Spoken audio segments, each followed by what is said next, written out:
Dobrodošli v podkastu Mladost na kmetiji. Pozdravljeni v novi epizodi podcasta Mladost na kmetiji. Danes smo v Prlekiji na obisku pri Veroniki, ki jo je življenje pripeljalo iz Ljubljane v Selišče.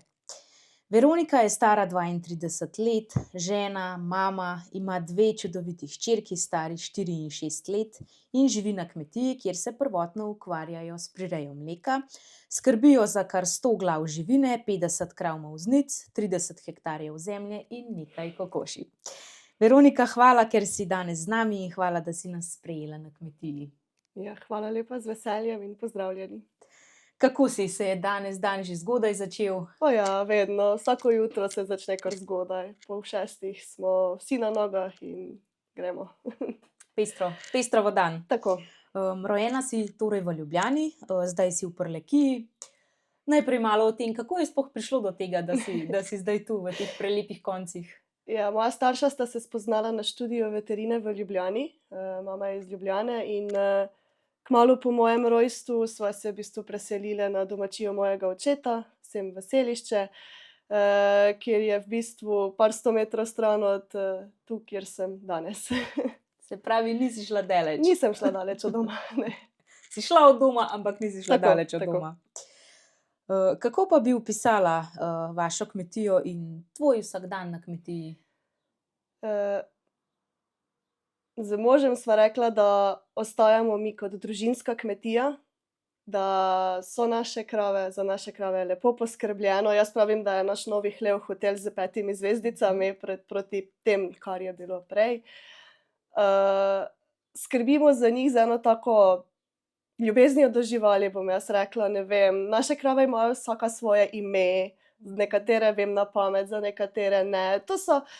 Nekatere so cartike, jaz temu pravim, so kot ljubljenčki, jih moraš malo pocartati in tako. Tako da naša kmetija stremi k temu, da ostajamo sočutni do živali, da ni neke preforsiranosti, da imam jaz svoj prosti čas zraven kmetije, da obstaja tudi svet izven kmetije, bom jaz temu rekla, da ni samo to in čisto nič drugega v življenju. Samo delo in... Tako. Da se znaš ustaviti, da znaš, ne vem, okej, gremo s hčerko na nastop ali pa, veš, da znaš vzeti si tistih uro, dve ven iz delovnega dneva, ker ja, vemo, delo na kmetiji je 25 ur na dan, ampak moraš se ti znati ustaviti in midva z možem stremiva k temu, da se veva ustaviti, da si veva vzeti čas tudi zase. Kako pa bi opisala tvoj vsakdan? Ja, moj vsakdan se začne že kar zgodaj zjutraj, 5 pa pol 6 zjutraj, potem spijemo kavico in gremo v hlev. Molža nekje traja 1:15, 1:20, odvisno, koliko je krav, v povprečju jih 40 gre skozi molzišče. Potem med tem časom se hčeri zbudita, se preoblečeta za šolo in vrtec, se najeta s pomočjo babice, pojeta zajtrk, in potem jaz priletim iz hleva in jo odpeljem. Torej tudi ti molzeš? Ja, tudi jaz sem v molzišču, ja. In potem jo jaz odpeljem še v šolo in vrtec, ker je to neki del naše rutine jutranje, ker si želita, da še vedno zjutraj sem jaz tista, ki jo pospremi v vrtec in šolo. Koliko mleka pa v povprečju pridelate na vaši kmetiji? Letno je to 320 000 litrov na kmetiji, kar nekje znese 26 500 na mesec. Povprečje po kravi na dan je pa tam med 24 in 25 litrov. Pa oddate mlekarni ali delate tudi kakšne posebne izdelke? Vso mleko oddajamo Mlekarski zadrugi Ptuj, že kar nekaj let zdaj sodelujemo z njimi. Moja želja na začetku je bila mogoče predelava mleka, kake sire, jogurte, ampak sem potem začneš razmišljati v smeri, kaj vse to potem potegne za sabo. Potegne kup skrbi, marketinga, higienskih vprašanj, inšpektorjev. In se mi je zdelo, da kmetija kot taka je dovolj dela, da si jaz ne rabim ustvarjati dodatnega delovnega mesta, sploh potem, ko sta tast in tašča se upokojila. Nisem videla nekega smisla, da bi si jaz še dodatno delo delala, ker iskreno roko na srce dovolj je dela, še preveč. Dan ima včasih premalo ur. Premalo ur, ja. Pa si kdaj poskusila kaj ustvariti, kakšen sir, jogurt? Mladi sir sem poskusila, vedno imamo svežo skuto, to je obvezno. Jogurtov še nisem, imam že recept, že nekaj časa gledam, da bi pa Ja, se kakšen še okus? čist klasičen, klasičen. čvrsti za začetek, potem pa itak po tem receptu samo dodajaš džeme sadne, pa gre. Ampak še se nisem opogumila, ker ne vem, mogoče je to samo v meni, ampak se mi zdi pa škoda tistih 5 litrov, če mi ne bi uspelo, da bi jaz mogla potem nekaj zavreči, me pa srce boli in se ne spravim k temu, res ne. Pa bi mogoče mogla, ne bi bilo. Pistacija je narobe. zdaj zelo popularna, na primer. Ja. Torej, zdaj sicer živiš na moževi kmetiji, a si tudi sama odraščala na kmetiji? Kako si takrat doživljala to samo življenje, delo na podeželju? Ko smo mi odraščali, je bil svet čisto drugačen. Ni bilo telefonov, televizij, računalnikov, tablic. Mi smo imeli doma mini kmetijo, bile sta 2-3 koze, pa kakšen 2-3 pujsi, ravno toliko, da smo imeli za sebe. Kokoši, zajčki, tako, dokler je moja babica pokojna zdaj že živela doma, je ona skrbela za to, pa z očetom. Takrat je bilo, ne vem, kot otroku se ti zdi to, pa ne že spet, pa zakaj moram zdaj jaz koze podojiti, pa zakaj bi zdaj jaz mogla paziti na koze, ko oče kida, to je bila taka anekdota. Sem bila stara 5-6 let, je rekel oče, da gre čistiti hleva kozam, pa mi ju priveže 2 odrasli, pa 3 mladički so bili kozlički, pa mi ta veliki 2 priveže na kol, ta male pa okej, zdaj pa ti to pazi. Pa čisto slučajno ju je privezal zelo blizu vrta. Pa jaz dobro, v redu, pazim ta male, med tem časom, ko sem jaz ta male kozličke crkljala, božala, sta se mi ta veliki 2 snele za tistih kolov, pa sta šle na babičin vrt. Recimo, milo rečeno, babica ni bila ravno najbolj zadovoljna. Ja, si predstavljam, kakšen je bil rezultat na vrtu. Ja, pozneje pa sem potem že jaz prevzela vlogo tistega, ki kida drek in puca hleve. Ampak še vedno je bilo to, ne vem, kot najstnik, otrok je to vse, odpor imaš. Pa tako. Si drugače to dojemala kot Tako, zdaj? ja, ampak zdaj sem pa hvaležna za to, da so me gnali zraven, da sem se mogla vseeno držati zraven kmetije, ker pridobiš neke delovne navade in to se mi zdi ful pomembno, no. Pač mi smo takrat tudi ni bilo na naši kmetiji, ni bilo neke mehanizacije, ni bilo neke ful površine, mi smo ročno obračali seno, ročno skupaj grabljali v te kače, da se je potem ročno nalagalo na kola, spravljalo gor spet čez puhalnik ročno ali pa še celo tako z vilami in to je bilo ogromno enega trdega, težkega dela za eno tako malo kmetijo, kot smo mi bili, ne. Otroci smo vedno, nas je 10 vnukov, 10 bratrancev in sestričen in takrat, ko so se spravljale buče, takrat, ko so se tolkle sončnice, to je prišla cela družina na kup, so bile buče na enem kupu ali pa sončnice in smo vsi sedeli okrog in se je to seme pobiralo ali iz buč ali pa tolklo iz sončnic in to je bil celi dogodek. Zdaj tega več ni. Tako da ja, dobiš nekaj kar. Čeprav pravim, smo bili taka mala kmetija, se mi zdi, da sem odnesla ogromno enih delovnih navad, ogromno, da vidiš sploh kot otrok, kaj kmetija v bistvu pomeni, no. Kaj si se vse naučila? Katera dela si vse osvojila? Ja, molzla sem koze, zdaj molzem krave. Potem neko grabljanje, kidanje, ogromno, no, pač res ogromno odneseš od tega. Rekla si, da si kot otrok pila kozje mleko, kravje pa ti ni bilo dobro. Se je to danes kaj spremenilo ali Ja. zagovarjaš? Ne. Ja, takrat smo mi koze imeli striktno zaradi mleka, pa potem kozličke smo občasno tudi kot meso. In takrat, ko so koze skotile, kozličke, takrat tega mleka mi nismo smeli piti, ne. In to meni kot otroku ni bilo jasno, ampak takrat smo že, v tistem času, smo mi prihajali po mleko sem, na kmetijo Ajlet, se pravi sem.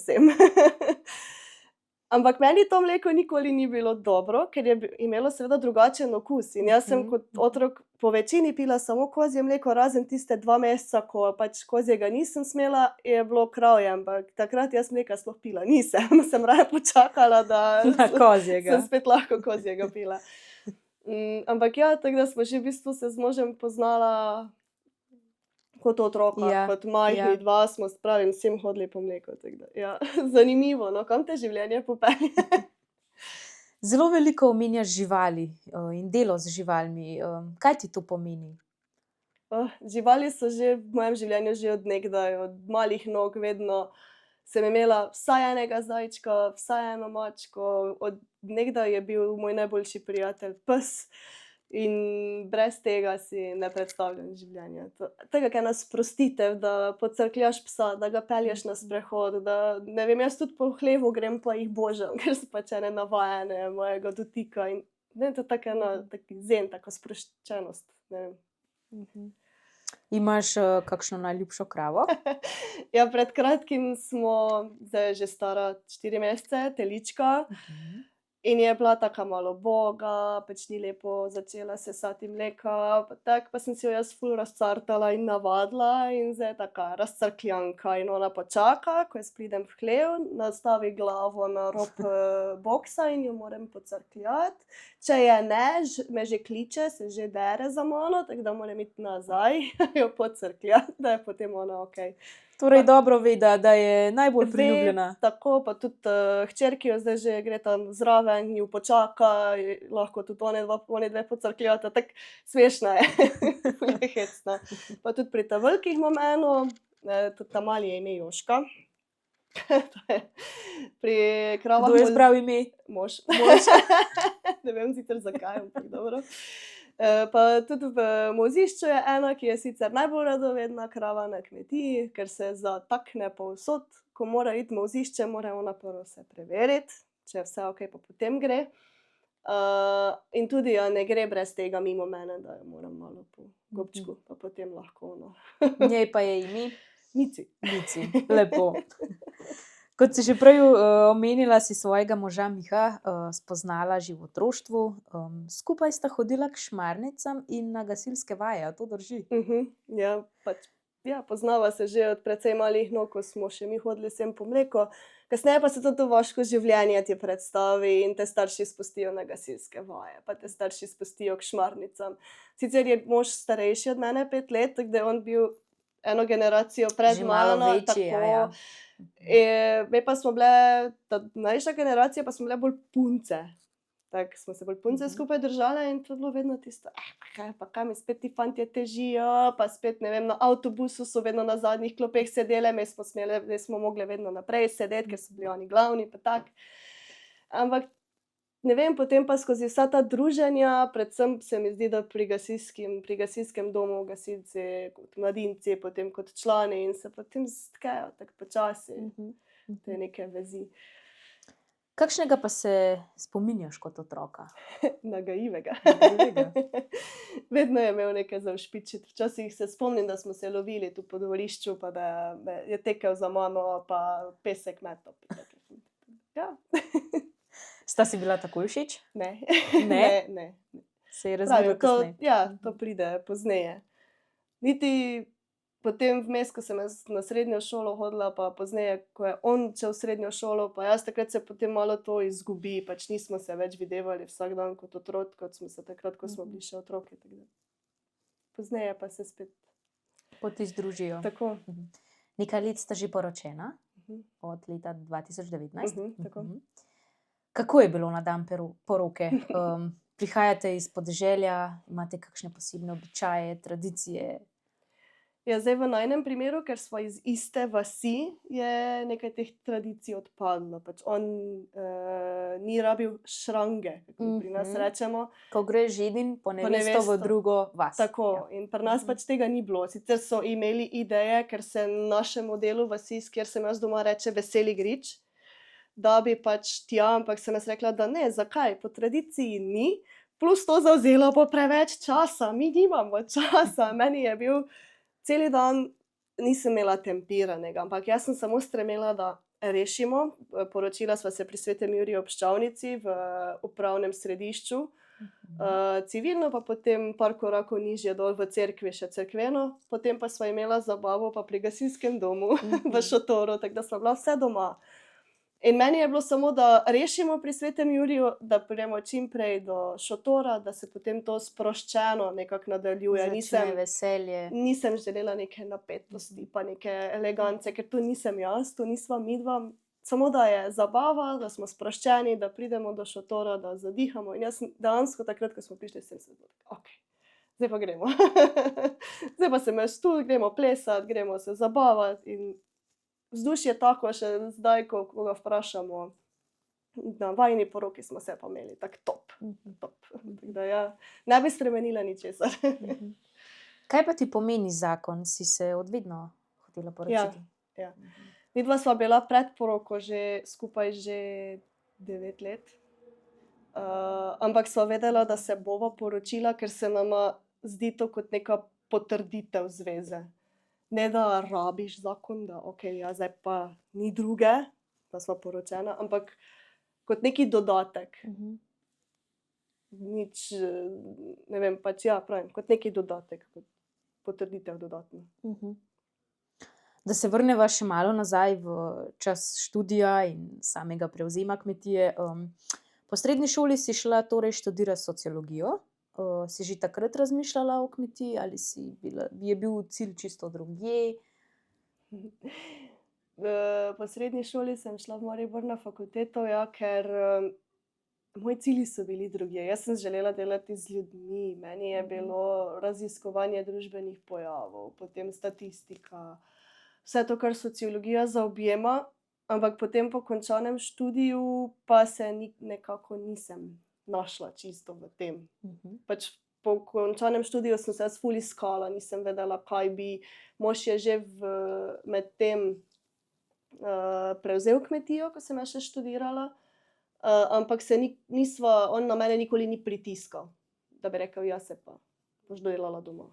Tega nikoli ni bilo z njegove strani. Ne, ti imaš svojo pot, pojdi v službo, zato si se učila, delaj svojo. Zato sem se odločil jaz.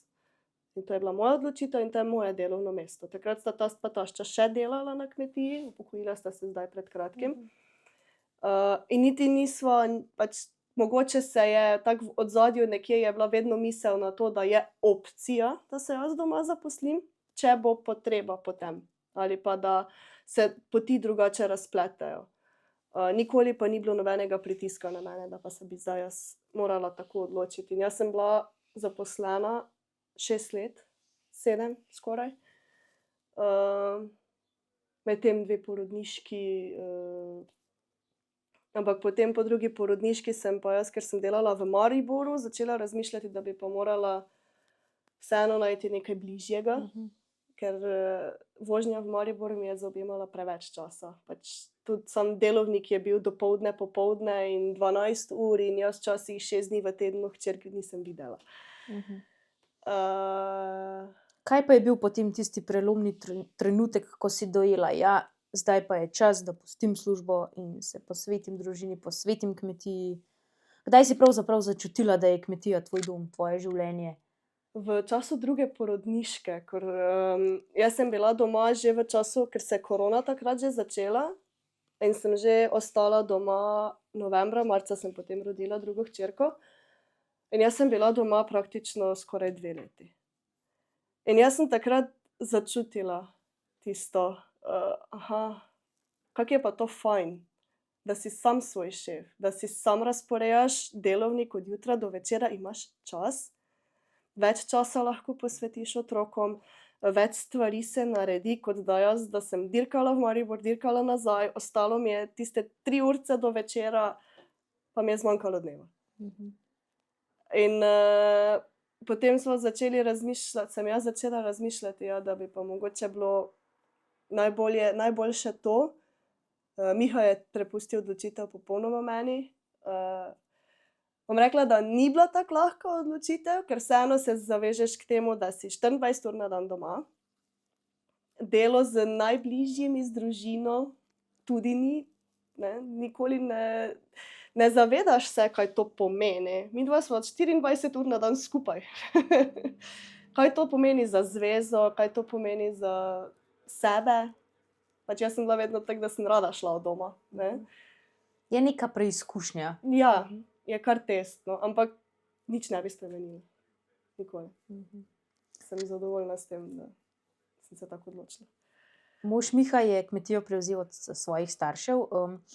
Kako pa sta šla skupaj, oziroma kako sta skupaj doživljala to obdobje prevzemništva? Velikokrat namreč slišimo, da se starejša generacija težko umika in daje prostor mlajšim. Kakšna je vajina izkušnja? V njegovem primeru ni bilo sploh težav s tem, da se moj tast ne bi želel umakniti. On je bil v bistvu vesel, da se je Miha tako odločil. Takrat še je delal v Avstriji, ampak se je porodila ta ideja, ker pač kmetija kot taka ne bi mogla nadaljevati, pač ne bi šlo naprej, kvečjemu je šlo v zaton. In potem sta se začela pogovarjati, da bi pač Miha prevzel, da bi ostal doma. Miha še ima sestro, kateri so potem, njej smo dali vikend v Sovjaku in ona si je zdaj tam naredila hišo s partnerjem, 2 otrokoma, čudovito imajo zgoraj. Kot del tega, ker je Miha prevzel kmetijo, je pač ona dobila potem tisto, ampak ni bilo sploh, to so se vse tako lepo dogovorili, pravim ker sem jaz še takrat bila zunanji člen, pač jaz sem stala Mihatu ob strani, nisem pa želela nobenega vpliva imeti na njega, ker pravim, to je bila popolnoma njihova odločitev, nisem želela imeti nič s tem. Pač kako leto, 2 zatem, ko je pa prevzel, smo pa se začeli pogovarjati o novem hlevu, ker je pač bilo potrebno nadgraditi vse skupaj oziroma posodobiti kmetijo, bomo temu rekli. Začeli smo z razpisom za mladega prevzemnika. Takrat so se postavili novi koritasti betonski silosi, posodobil se je hlev za mlado živino. Potem pa naprej, potem pa je prišla ideja, da pa okej, tudi hlev za krave muznice, če želimo delati to, kar delamo, če želimo peljati kmetijo naprej, je treba zgraditi nov hlev. Drugače pa, kar se pa birokracije pa tega tiče pri prevzemu, pa ne bi rekla, da so bile kake večje težave. Pač mogoče vse skupaj trajalo malo dlje časa, kot smo si zamislili, ampak glede birokracije pa ne bi rekla. Pa bi mladim priporočala, da se o prevzemu pogovarjajo čim prej? Ja, da začneš sploh razmišljati o tem, kaj to za tebe pomeni, kaj to pomeni za kmetijo, kaj bi bilo potrebno storiti, da ti potem lahko tudi živiš od tega. Saj odločitev ni enostavna. V naši vasi so še kmetije, ki so v lasti staršev, pa otroci delajo doma, ki so stari 40, 50 let, pa še ni bilo prevzema na mlajšo generacijo. Kar je žalostno. Pa jaz mislim, da je tega v Sloveniji ogromno. Veliko, ja. Veliko takšnih zgodb slišimo, ja. Ne vem, verjetno, kaj pa vem, ni zaupanja med starejšo in mlajšo generacijo, ne vem. Pravim, sama nisem imela nekega stika oziroma nismo imeli tega. Leta 2018 ste torej zgradili nov hlev za prosto rejo živali. Sodoben hlev in mehanizacija omogočata manj napornega dela. Kako pomembna prelomnica je bila to za vašo družino, za kmetijo? Ogromno, ogromno. Mi smo takrat, ko smo se začeli pogovarjati o zidanju novega hleva, to je bilo leta 2017, že takrat smo, mislim, da začeli z birokracijo, ker smo se prijavili tudi na razpis za evropska sredstva. In takrat se je začelo tudi v hlevu dogajati. Mi nismo kupili nobene telice, krave, ničesar. To je vse našo. In mi smo imeli takrat, ko smo se pripravljali za nov hlev, krave povsod. To je bilo, stari hlev je bil poln, bile so na dvoriščno stran še ven, te, ki so se dojile, potem še tu v enem štibelcu, pravimo, v eni taki mali leseni, in so se tudi dojile. Jaz sem rekla, malo še mi manjka, pa bom imela v dnevni sobi kakšno tele. Pač tako daleč smo že bili. ker smo povečevali ta stalež za novi hlev, da smo se z polnimi močmi v bistvu preselili gor in to je bilo wow. Tako sem rekla na začetku, naše krave, takrat sem rekla, to imajo krave iz tistega, kar so prišle, imajo zdaj hotel s 5 zvezdicami. Ste opazili, da so bolj zadovoljne? Ja, seveda, se sprehajajo, cel dan imajo nekaj za delati, včasih jih prav opazuješ, pa vidiš, da. Pa tudi moram reči, da so kar lepo se navadile zmernega. Bilo je težkih prvih par mesecev, kar se tiče dojenja, molzišča, da so se vse to navadile, ampak potem, ko pa steče, je pa super, res. Ko sva pred snemanjem klepetali, si mi zaupala, da se tvoj tast večkrat čudi, da si z možem skupaj že 16 let in da veš praktično vse o kmetiji. Bi rekla, da je to prednost, ker si zraven že od začetka? Ja, seveda je. Ko sva začela hoditi, pa da sta tako tast pa tašča šla na morje, sem jaz prišla pomagat v hlev že takrat. Dojila nisem nikoli, ker je bilo potrebno med krave not, med 2 kravi stopiti, sem rekla, da ne. Jaz sem vse od zadaj skidala, pa za teličke skrbela in to je bilo čisto drugače kot zdaj in zdaj, ko vidiš, kako daleč z nekim delom, z nekimi investicijami lahko kmetijo priguraš, da si sebi olajšaš, da živalim polepšaš bivanje, je noro. Pa tudi glede druge strani mehanizacije, dela na njivah, ko smo še svežo travo kosili, ko sva začela hoditi, pa smo grabljali na kupe, pa z nakladalko vozili noter ali pa seno spravljali s puhalnikom gor, travna silaža, koruzni silosi, to se je vse delalo tako drugače, da sploh ni besed. Koliko je bilo takrat težkega dela, še težjega kot zdaj, saj zdaj tudi delamo fizično, tudi je ogromno enega dela, ampak od prej pa do zdaj, ja, in potem včasih moj tast razlaga, veš, pa to smo tam imeli tako, pa tu je bilo tako, pa ga gledam pa pravim, pa ja, saj pa vem. Se spomnim, ko si ven zaštemal tisto steno, pa me gleda, tako dolgo si ti že pri naši hiši. Tako včasih je prav smešno, ja, ampak ja, glej. Ja, čas zelo hitro teče in veliko se spremeni. Ja. Sploh, če si tak, da si v razvoju, da imaš neko vizijo, kaj želiš doseči, pa da delaš na tem, se hitro stvari obračajo. Ja, res je, da dela in izzivov na kmetiji nikoli ne zmanjka. Pred kratkim si naredila tudi izpit za traktor. Je bilo težko? Ne, v bistvu ne, ker smo še v zadnji generaciji bile s prijateljico, sva se odločile, da greve, ker jaz tu po dvorišču prestavljam traktorje, sem pa tja, pa včasih kaj peljem na njivo, pa tako.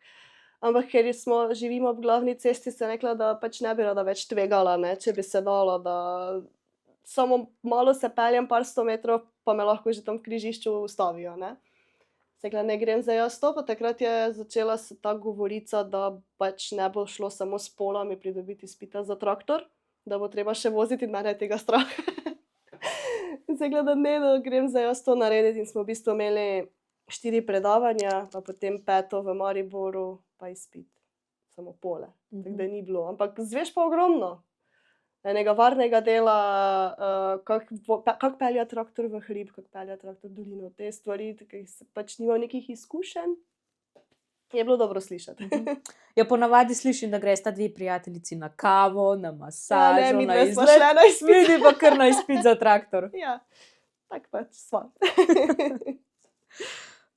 Kako pa usklajuješ samo delo in vzgojo 2 majhnih deklic? Tako da jo čim več vpletam v življenje na kmetiji, pač ni, da morata delati ali pa ja, zdaj pa, ne, ampak da vesta, da se stvari morajo narediti. Da jima nekako želim predstaviti to, da če želita nekaj imeti, se morata za to potruditi. Da, ne vem, zelo radi gresta v hlev. Zelo radi mi pomagata v molzišču. Ta mala se, pardon. Tudi to je delo kmetije, klici so. Dokler ni klic del vrtca, smo v vsakdana. redu. Kaj pa bi želela, da se tvoji hčerkici naučita iz tega življenja? Katere vrednote, navade ji bi rada predala? Vrednote, kot so družina, potem delovne izkušnje, delovne navade, to, da veste, da nič ne pade iz neba. To, da veste, od kod je hrana, pa da veste, da varno hrano jeste, da veste, da je to vse doma pridelano, da je sveže, da je domače. To meni pomeni ogromno. Pač mi se res trudimo, da čim več pridelamo doma, imamo ogromen vrt, in to jim nekako bi rada, pa da sta samostojni. Jaz sem jo zdaj pri 4 in 6 letih, ko je bila tašča na terapijah za koleno, je bila 3 tedne odsotna. Jaz sem takrat zjutraj in zvečer tudi dojila, tako kot zdaj, s tem, da sta oni dve ostale same v hiši. Zjutraj sta imele pol 7 budilko in jaz sem jima zjutraj pripravila zajtrk na mizo, na kavč oblačila, sta se zbudile ob budilki, preoblekle in sta se same najedle. Ko sem jaz prišla iz hleva, da jo odpeljem v vrtec in šolo, sta bile po večini že pripravljene. Kar pri 4 in 6 letih se meni osebno zdi kar ogromno. Da jima jaz lahko zaupam, pa da sta toliko samostojne, da se porihtata same, se mi zdi, da to jima lahko da ogromno. Pač ful se mi zdi to pomembno, no, da sta tako samostojne, da jima lahko jaz zaupam. Pa. Sicer zdaj sta z babico, tako da jima babica pomaga, ampak še vedno imata tisto, da če jo pustim, nimam nekih skrbi, da bi zdaj nekaj. Kaj pa bi rekla, da je tebe kmetijstvo naučilo v življenju, kar ti nobena šola ne bi mogla dati? Delovnost, še bolj. Te delovne navade, ki te že iz otroštva spremljajo, so me spremljale, so se tukaj samo še okrepile. Pa to ljubezen do narave, do živali, pa to povezanost med družino, to... Ne vem, če kdo, ki hodi v službo, razume, kako so lahko družinski člani na kmetiji med seboj povezani. Zato, ker ne samo, da živiš skupaj, ne vidiš se samo tistih par uric po službi pred spanjem, ampak si dejansko celi dan skupaj. In to je čisto nekaj drugega. To mora biti zelo dobra komunikacija, zelo dobro se treba moraš biti pripravljen se prilagajati, kar te tudi kmetija nauči, te prilagodljivosti. Ker nič ni naprej načrtovano, težko kar naprej načrtuješ. Dobro, mi rezerviramo dopust januarja za julij, ampak še vedno je z možnostjo odpovedi, ker nikoli ne veš, kaj ti vreme. Kaj bo prišlo vmes? Ker mi od vsega smo najbolj odvisni od vremena. In od svojega zdravja, ampak vreme. In ta prilagodljivost, ki jo vsebuje kmetovanje, pa ta iznajdljivost, ker se moraš takoj odzvati, takoj najti rešitev, tega se nikjer drugje ne naučiš, tako kot na kmetiji. Kakšne pa so tvoje vajine sanje za prihodnost vaše kmetije? Midva sva rekla, da povečevala več ne bova. Tako kot je zdaj, je maksimum. Ker si želiva, tako kot sem v začetku rekla, še vedno imeti nekaj tistega svojega časa, da ne živim dobesedno v hlevu, da si lahko vzamem urico, 2 za sebe, za hčeri, da si lahko vzamem dopust, vsaj dokler sta še tast pa tašča, toliko, da en teden delata brez problema, da mi lahko gremo na morje. To je to, kar mi rabimo, ne rabimo ničesar več. Pač mogoče še takšen plan nekje v prihodnosti, da še za najmlajša teleta posodobimo hlev oziroma tisti del hleva. Mož pravi sicer, da ko bova starejša, da si bi mogoče omislili molznega robota, ampak dokler delo poteka tako kot zdaj, midva sva v uri pa pol konec. Pa je molzišče sčiščeno pa vse. In dokler delo poteka tako, jaz ne rabim molznega robota, ker sem dovolj hitro konec. Pa če se dobro zorganiziraš pa da si maksimalno izkoristiš čas, ni neke. Sva pa vedno rekla, ko naju tako kdo vpraša, kdo bo pa potem kmetijo prevzel. če bo katera od hčerk ostala doma. Sva rekla, da na nobeno ne bova nobenega pritiska ustvarjala, ker vemo, kakva je situacija kmetijstva v Sloveniji. Sem rekla, da mogoče si pa niti ne želim, da bi katera ostala doma. Glede na trenutne pogoje Tako. in Tako. Tudi takrat, ko sem se jaz odločila, da bom ostala doma, je potem par mesecev po tistem pa taki kaos v kmetijski politiki, pa sem bila taka, kaj zdaj naj naredim? Kaj zdaj jaz naj naredim, ko sem se sveže zaposlila doma, pustila sem službo, če zdaj gre to v franže, kam bom šla jaz? Kako bomo živeli? In sva rekla, da če se nobena takoj s prve, pač do najine penzije, upokojitvene odloči, se proda živina, se proda mehanizacija, okej, polja, travniki se mogoče še pustijo, pa imava midva tudi denar za upokojitev neko, ker roko na srce kmečke penzije niso baš za preživetje. Tako da ja, pač tako sva takrat si zadala, ampak če se katera odloči, bova jo seveda podprla, pa bova z njo ostala brez enega kančka dvoma, ampak v osnovi pa nobene ne bi potiskala ravno načrtno v to smer, da zdaj pa ti ostaneš doma pa prevzameš kmetijo, to pa ne.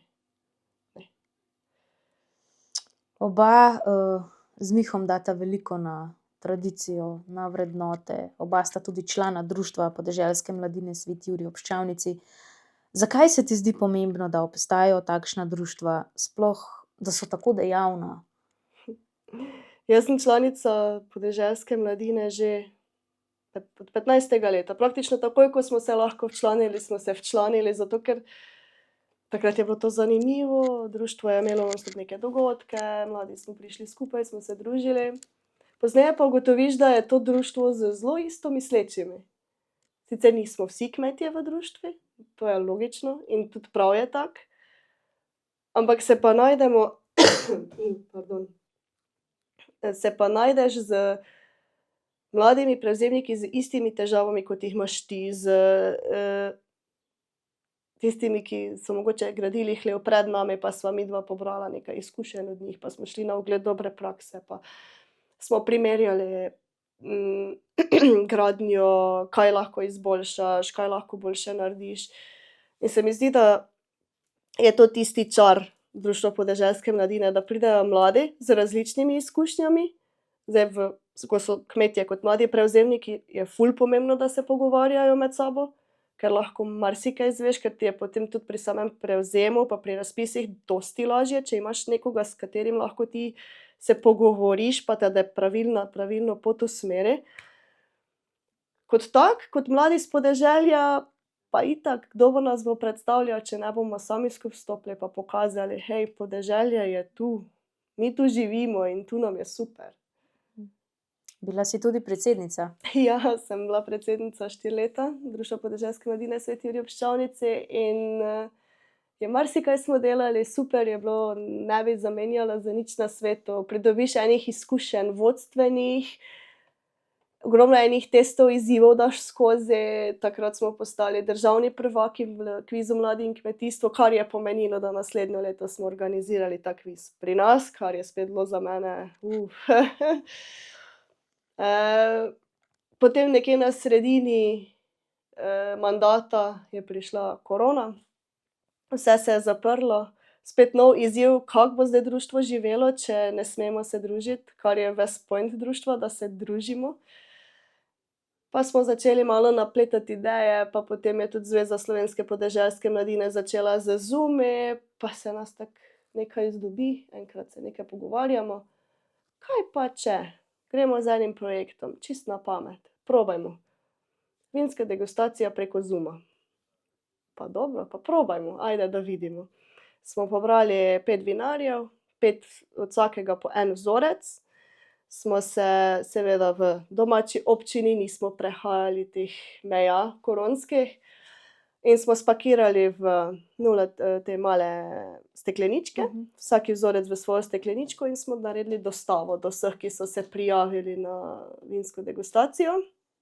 Mislim, da nas je bilo prvič 30, drugič je potem že bilo malo več. In potem smo se zvečer 7. februarja dobili na Zoomu, imeli smo vinsko someljerko, ki nas je vodila skozi degustacijo, vsak vinar se je predstavil in bil je taki večer, kot da smo v živo skupaj, samo da nismo mogli biti. In kakšen je bil odziv? Ful dober. No, kasneje smo za ta projekt dobili tudi najprojekt za strani zveze, nagrado za najprojekt. Tako da smo zadeli neko točko, nekaj je bilo novega, nekaj je bilo zanimivega in res en taki ful nepozaben dogodek, nepozaben projekt, no, ki se mi je res tako vtisnil, se mi je prav v srce. Lepo. Lepo je slišati, da ste tako s srcem pri tem, kar delate. Preden zaključiva, sledi še rubrika hitrih 5 vprašanj. Jaz vprašam, ti odgovori, kar ti najprej pride na misel. Začneva. Ajde. Če bi morala materinstvo opisati z eno besedo, katera bi to bila? Preizkušnja. Kaj najbolj ceniš pri svojem možu? Potrpežljivost. Med delom si največkrat prepevam pesem. To pa težko. Katera je tista? Če jih je več. Jih je več. Jih je več. Potem pa reciva, bi raje cel dan kosila ali cel dan mozla? Kosilo. Kosila. Kaj te vedno spravi v dobro voljo? Smeh mojih hčerk. Slovensko podeželje je. Najboljše. Veronika, hvala za vse te lepe, iskrene in srčne odgovore. Mislim, da si poslušalcem in poslušalkam pokazala, kako je življenje na kmetiji polno izzivov, a tudi polno lepih trenutkov. Hvala. Z veseljem. Dragi poslušalci, hvala, ker ste bili z nami. Če vam je bila tale epizoda všeč, jo delite s prijatelji, sledite nam na Instagram in Facebook profilu Mladost na kmetiji in ne pozabite, življenje na kmetiji je res posebna pustolovščina. Se poslušamo kmalu. Z vami sem bila Kaja Zupanc.